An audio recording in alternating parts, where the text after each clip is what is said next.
सभी मित्रगण और अभ्यर्थियों को मेरा नमस्कार।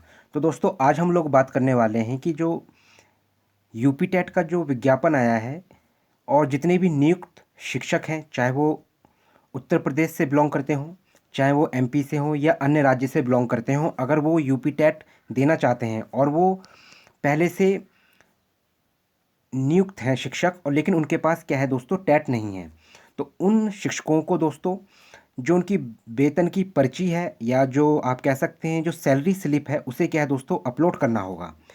इसके बारे में दोस्तों मैं आपको पूरा जो ऑफिशियली जानकारी है वो सारा कुछ इस सेशन में मैं आपको बताऊंगा। साथ में दोस्तों मैं आपको ये भी बताऊंगा कि जितने भी नियुक्त शिक्षक हैं और जिनके पास टेट नहीं है उनको किस तिथि तक 2 साल के अंदर टेट क्वालिफाई करना अनिवार्य है, अन्यथा उन सभी नियुक्त शिक्षकों को स्वयं इच्छा से सेवानिवृत्ति लेनी होगी और वो केवल वही शिक्षक होंगे जिनको जिस जो शिक्षक जिस विद्यालय में कार्यरत है और उनकी सेवा में 5 वर्ष से अधिक का समय बचा हुआ है। साथ में दोस्तों मैं इस सेशन में ये भी बताऊंगा आपको कि सरकार का रुख क्या है और 2010 से पहले जितने भी नियुक्त शिक्षक हैं उनके अंदर जो एक चुनौती का समय जो चल रहा है वर्तमान में और भविष्य में भी चुनौती बनी हुई है, तो इस पर भी दोस्तों हम लोग चर्चा करेंगे। साथ में दोस्तों मैं आपको ये भी बताने वाला हूँ कि जो अगले मंथ जो शिक्षक संगठन है वो दिल्ली में जाके एक महाविरोध जो आयोजन किया है वो किस जगह किया है, इन सभी बातों पे दोस्तों हम लोग आज चर्चा करेंगे। साथ में दोस्तों मैं आपको ये भी बताना चाहता हूँ कि वर्तमान में सबसे ज़्यादा जो नियुक्त शिक्षक हैं और जो उनकी नौकरी पर जो संकट मंडरा रहा है वो सबसे ज़्यादा यूपी में है, क्योंकि यूपी में लगभग दोस्तों 1,86,000 नियुक्त शिक्षक हैं जिन्होंने अभी तक टेट क्वालिफाई नहीं किया है, क्योंकि उस समय की जो न्यूनतम योग्यता थी उस पर वो खरे उतरे थे। उसके बावजूद भी सरकार ने एक जजमेंट लाया 1 सितंबर 2025 को, जिस वजह से क्या है दोस्तों वो सभी नियुक्त शिक्षक इस जजमेंट से प्रभाव में आ चुके हैं। अगर हम और साथ में आपको ये भी बताना चाहता हूँ, यूपी के बाद दोस्तों एमपी में सबसे ज़्यादा शिक्षक प्रभावित हैं, फिर राजस्थान और भारत के फिर अन्य राज्य हैं जो वहाँ पर भी शिक्षकों की आप ये कह सकते हैं मात्रा जरूर थोड़ी कम है, लेकिन इस जजमेंट से जितने भी नियुक्त शिक्षक हैं प्रभावित सभी नियुक्त शिक्षक हुए हैं जिन्होंने अभी तक टेट क्वालिफाई नहीं किया है। बाकी आप सभी दोस्तों को मैं बताना चाहता हूं दोस्तों, अगर आप यूपी टेट का फॉर्म फिल कर रहे हैं और आपके जैसे ही दोस्तों आपने यूपी टेट का फॉर्म फिल करना है, आपको पता है कि उसमें ओटीआर फिल करना है। इसके लिए दोस्तों मैंने कल एक वीडियो बनाया था, इसमें मैंने पूरी विस्तृत जानकारी दे रखी है कि आपको किस प्रोसेस के थ्रू आप ओटीआर फिल करेंगे और पूरा प्रोसेस मैंने बताया हुआ है उसमें। और उसको ओटीआर ही फिल करने के बाद आप पेपर 1 और पेपर 2 के लिए आप अप्लाई कर सकते हैं। जब आप ओटीआर का फॉर्म फिल करेंगे आपको कुछ इम्पॉर्टेंट डॉक्यूमेंट्स अपने साथ पहले ही रखने हैं, जैसे कि 10th क्लास हाई स्कूल की जो मार्कशीट है उसको आपको रखना है। साथ में आप एक आईडी प्रूफ के तौर पे आधार कार्ड रख सकते हैं। उसके साथ आपको क्या है दोस्तों, एक पासपोर्ट साइज़ फ़ोटो भी ले जाना अनिवार्य है। तो ये क्या है दोस्तों, बेसिक जानकारी है अगर आप ओटीआर फिल करने जा रहे हैं तब। उसके बाद जब आप ओटीआर फिल कर देंगे उसके बाद दोस्तों क्या है, आप एग्ज़ाम मतलब पेपर 1 और पेपर 2 के लिए आप अप्लाई कर पाएंगे। और जो भी अभ्यर्थी अगर मेरे चैनल से जुड़ना चाहता है तो वो मेरे चैनल से जुड़ सकता है। इसके लिए दोस्तों आपको कुछ नहीं करना होगा, आपको मेरे चैनल को सब्सक्राइब करना होगा, साथ में आप लाइक भी करें, कमेंट भी करें और शेयर भी करें। तो हम अपने सेशन को अब दोस्तों आगे बढ़ाते हैं। सुप्रीम कोर्ट 1 सितंबर 2025 के फैसले के बाद कक्षा 1 से 8 के सेवारत शिक्षकों जिनकी सेवा 5 साल से अधिक बची हुई है के लिए 2 साल के भीतर टेट पास करना अनिवार्य कर दिया है। तो आपको पता है दोस्तों ये जो जजमेंट है 1 सितंबर 2025 को आया था।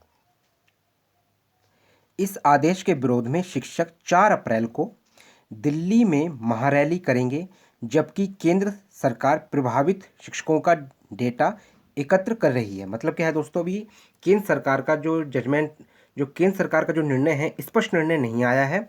मैं आपको ये भी बताना चाहता हूँ दोस्तों, केंद्र सरकार का ये कहना है कि अगर सुप्रीम कोर्ट ने ये जजमेंट दिया है तो वो क्या है दोस्तों, शिक्षा की गुणवत्ता को बढ़ाने के लिए ये जजमेंट आया है। बाकी जो शिक्षक 20 से 25 वर्ष या पहले से ज़्यादा वर्षों से कार्यरत हैं, इनके अनुभव को क्या सरकार अनदेखा कर रही है? इसको भी आपको समझना होगा दोस्तों। अगर हम आगे बात करें दोस्तों, टेट अनिवार्यता की जो दोस्तों ये जो अभी जो करंट में ही जो खबरें चल रही हैं उसको लेकर है दोस्तों, मार्च 2026 को लेके सुप्रीम कोर्ट का जो आदेश है 1 सितंबर 2025 को सुनाए गए फैसले में प्राथमिक उच्च प्राथमिक कक्षा 1 से 8 के लिए टेट शिक्षक पात्रता परीक्षा को अनिवार्य कर दिया गया है। तो आपको पता है दोस्तों, जब से ये जजमेंट आया है, टेट अनिवार्यता कितना महत्वपूर्ण हो चुका है हर शिक्षक के लिए दोस्तों, जिन्होंने अभी तक क्वालिफाई नहीं किया है। ठीक है दोस्तों, सेवारत शिक्षकों का असर की अगर हम बात करें दोस्तों, जिन शिक्षकों की सेवा में 5 वर्ष से अधिक समय शेष है तो उन्हें 31 अगस्त 2027 तक के भीतर टेट पास करना होगा। मतलब क्या है दोस्तों, इसमें यह भी कहा गया है कि अगर कोई भी शिक्षक जो पहले से नियुक्त है उसके पास टेट नहीं है तो उस शिक्षक को 31 अगस्त 2027 तक टेट क्वालिफाई करना होगा। लेकिन दोस्तों सबसे महत्वपूर्ण बात यह भी है, क्या उस राज्य में समय पर टेट कंडक्ट होता है? क्या सुप्रीम कोर्ट ने जो जजमेंट दिया, ठीक है, हम मानते हैं, अच्छी बात है, क्या उस राज्य में सी टेट लागू भी होता है और टेट भी समय पर होता है क्या? और जो अनुत्तीर्ण रहने पर उन्हें अनिवार्य सेवानिवृत्ति कंपलसरी रिटायरमेंट दी जा सकती है। मतलब क्या है दोस्तों, जो कार्यरत शिक्षकों को अगर अपनी सेवा में नियमितीकरण चाहते हैं तो उन्हें टेट क्वालिफाई करना होगा, अन्यथा उन्हें कंपलसरी रिटायरमेंट दी जा सकती है। शिक्षकों का विरोध, दिल्ली रैली टेट अनिवार्यता के विरोध में शिक्षक संगठन 4 अप्रैल को दिल्ली के रामलीला मैदान में महारैली कर रहे हैं। मतलब क्या है दोस्तों, शिक्षकों को अब शिक्षकों की ये स्थिति हो गई है कि वो उनकी चुनौती ये है कि एक तो वो ये मांग कर रहे हैं कि उस समय की जो न्यूनतम योग्यता थी उसमें क्या है, टेट अनिवार्यता को लेकर कोई ऐसी जानकारी नहीं थी उस समय, और एकदम से ये जजमेंट लाना और शिक्षकों पर नियुक्त शिक्षकों पर थोपना ये उचित नहीं है। इसके विरोध में दोस्तों क्या है, शिक्षक दिल्ली में जाके 4 अप्रैल को रामलीला मैदान में महारैली कर रहे हैं, आप कह सकते, और उधर जाके क्या है, विरोध जता रहे हैं कि विरोध जताया जाएगा।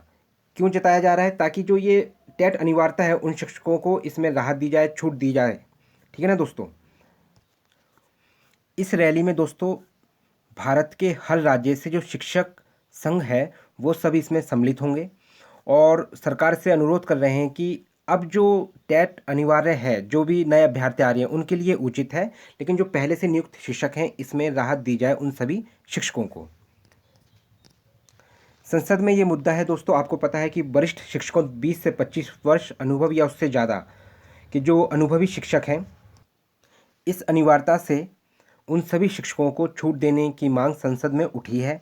सरकार की अगर रुख की बात करें, केंद्र सरकार प्रभावित शिक्षकों का डेटा राज्यों से मांग रही है जिससे पुराने शिक्षकों को कुछ राहत मिल सके। तो इसमें दोस्तों सरकार का जो ये रुख है कि कितने शिक्षक इस जजमेंट के बाद प्रभावित हो रहे हैं, उन सब के जो डेटा है वो मांगा जा रहा है हर राज्य सरकार से। और साथ में क्या है, एक बात और भी कही जा रही है केंद्र सरकार के द्वारा कि जो शिक्षा की गुणवत्ता है तभी अच्छा होगा, या जो शिक्षा की गुणवत्ता तभी बढ़ाई जा सकती है जब हर शिक्षक टेट क्वालिफाई करेगा।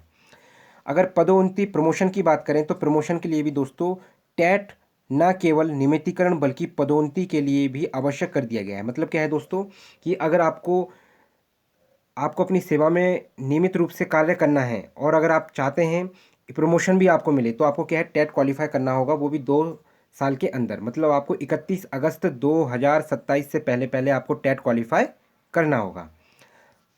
अगर हम मुख्य बिंदु की बात करें दोस्तों, यह आदेश सरकारी सहायता प्राप्त और निजी स्कूलों में के शिक्षकों पर लागू है। मतलब क्या है दोस्तों, जो प्राइवेट स्कूल्स हैं, जो एडेड स्कूल्स हैं और जो क्या है गवर्नमेंट स्कूल्स हैं, इन सभी स्कूल्स पे क्या है दोस्तों ये आदेश लागू है।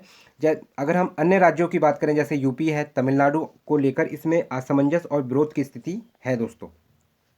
यह नियम 2010 से पहले नियुक्त शिक्षकों पर भी लागू हो सकता है जिससे वे चिंतित हैं। तो मतलब क्या है दोस्तों, अभी स्पष्ट नहीं है, लेकिन फिर भी ये कहा जा रहा है कि 2010 से पहले जितने भी नियुक्त शिक्षक हैं उन सभी पर ये दोस्तों ये नियम और ये कानून है जो लागू हो सकता है। मैं आपको ये बताना चाहता हूँ दोस्तों, जो सुप्रीम कोर्ट का भी जजमेंट है, जो पुनर्विचार याचिका है, वो क्या है, बड़ी बेंच के पास ये मामला गया हुआ है। और जो बड़ी बेंच है दोस्तों, वहाँ पर 5 जज या 7 जज कि जो बैठक होगी उसमें जो पुनर्विचार याचिका पर जो सुनवाई होगी उसके बाद ही स्पष्टीकरण कुछ सामने आएगा। तभी कहा जा सकता है कि जो 2010 से पहले के जितने भी नियुक्त शिक्षक हैं उनको राहत दी जा रही है, या फिर सभी जो नियुक्त शिक्षक हैं उन सभी को राहत दी जा रही है, या कुछ ऐसे शिक्षक हैं जिनको राहत मिल सकती है। ठीक है ना दोस्तों। तो ये आप समझ सकते हैं। लेकिन दोस्तों ये पूरा जो डिसीजन है वो सुप्रीम कोर्ट का जो जजमेंट आएगा उसके बाद ही क्लियर कहा जा सकता है। अगर हम अभी की बात करें दोस्तों, तो जो आपको पता है जो यूपी टेट का दोस्तों नोटिफिकेशन आया है, कल मैंने दोस्तों एक वीडियो बनाई है। अगर आपने अभी तक नहीं देखा है उस वीडियो को तो आप ज़रूर देखें। उसमें मैंने OTR का पूरे 19 स्टेप्स के बारे में बताया हुआ है, कैसे आप OTR को फिल कर सकते हैं। और स्टेप बाय स्टेप मैंने क्या है दोस्तों उसमें हर स्टेप की उसमें क्या है दोस्तों मैंने जानकारी दी है। जैसे दोस्तों ये 15 स्टेप है, 15वां चरण है, जो इसमें कहा गया है कि जो भी यूपी टेट का अगर फॉर्म फिल कर रहा है और वो क्या है पहले से कार्यरत सरकारी शिक्षक है, तो उसे दोस्तों क्या है उसे क्या क्या फिल करना होगा। एक तो दोस्तों उसे क्या है, एक उसको टाइप प्रकार मतलब वो किस लेवल पर शिक्षक है। दूसरा विद्यालय का नाम क्या है उसमें बताना होगा। ठीक है ना दोस्तों। उसके बाद ज्वाइनिंग और सेवानिवृत्ति तिथि, मतलब क्या ज्वाइनिंग और सेवानिवृत्ति तिथि क्या है, और मानव संपदा कोड क्या है, और नवीनतम यहाँ पे सबसे महत्वपूर्ण बात है वेतन की पर्ची भी उसे क्या है उस व्यक्ति को अपलोड करनी होगी। मतलब जो नियुक्त शिक्षक की बात हो रही है स्पेशली दोस्तों, तो यहाँ पे ये कहा गया है कि कोई भी नियुक्त शिक्षक अगर वो गवर्नमेंट टीचर में प्रैक्टिसिंग कर रहा है तो उसे क्या है डिटेल करना पड़ेगा कि किस में है, कि वो प्राइमरी शिक्षक है या उच्च प्राथमिक विद्यालय में वो शिक्षक है। उसके बाद स्कूल का नाम क्या है, ज्वाइनिंग और रिटायरमेंट डेट्स क्या है। ठीक है ना दोस्तों। उसके बाद क्या है मानव संपदा कोड क्या है उसका, और साथ में इसको जो नियुक्त जो शिक्षक है उसको क्या है दोस्तों सैलरी स्लिप, मतलब हम किसकी बात कर रहे हैं, जो नियुक्त शिक्षक है उसकी हम बात कर रहे हैं, उसको क्या है सैलरी स्लिप का जो एक स्लिप है उसे भी क्या है दोस्तों वो भी लेटेस्ट वाली उसे क्या है अपलोड करनी होगी। तो क्या है दोस्तों आप ये कह सकते हैं कि सरकार ही ये सैलरी दे रही है, और सरकार भी ये कह रही है कि आप बताइए हम आपको कितना वेतन दे रहे हैं। तो आप इन सभी बातों से आप समझ सकते हैं कि दोस्तों तो जो ये डेटा मांगा गया है, अगर यूपी टेट में जितने भी नियुक्त शिक्षक हैं होंगे वो सब क्या है दोस्तों आवेदन करेंगे, और आवेदन करने के बाद क्या है ये जो डाटा है अपने आप ही क्या है दोस्तों सरकार के पास पहुंच जाएगा कि कितने नियुक्त शिक्षक हैं जो प्रभावित हो रहे हैं। वैसे तो फुल जानकारी है सभी के पास, जो सामने खबरें आ रही हैं कि 1,86,000 नियुक्त शिक्षक ऐसे हैं जिन्होंने अभी तक टेट क्वालिफाई नहीं किया है। लेकिन साथ में अब क्या है दोस्तों इसमें जो ज्वाइनिंग की डेट क्या है, उसको कौन से स्कूल में पढ़ाते हैं, और साथ में क्या है जो वेतन की जो पर्ची है जो सैलरी स्लिप है वो भी अपलोड करना होगा। बाकी दोस्तों आप सभी को ये जानकारी कैसे लगी आप मुझे कमेंट करके बता सकते हैं। लेकिन साथ में आप सभी से ये भी कहना चाहता हूँ, जो भी अभ्यर्थी अगर मेरे चैनल से जुड़ के CTET की तैयारी करना चाहता है, यूपी टेट की तैयारी करना चाहता है, चाहे फिर पेपर 1 की बात हो चाहे पेपर 2 की बात हो, और साथ में MP टेट की भी तैयारी करना चाहता है, चाहे फिर वर्ग 3 की बात हो चाहे वर्ग 2 की बात हो, तो वो अभ्यर्थी मेरे चैनल से जुड़ सकता है। इसके लिए दोस्तों आपको कुछ नहीं करना होगा, सिर्फ आपको मेरे चैनल को सब्सक्राइब करना होगा। साथ में आप लाइक भी करें, कमेंट भी करें और शेयर भी करें। धन्यवाद दोस्तों।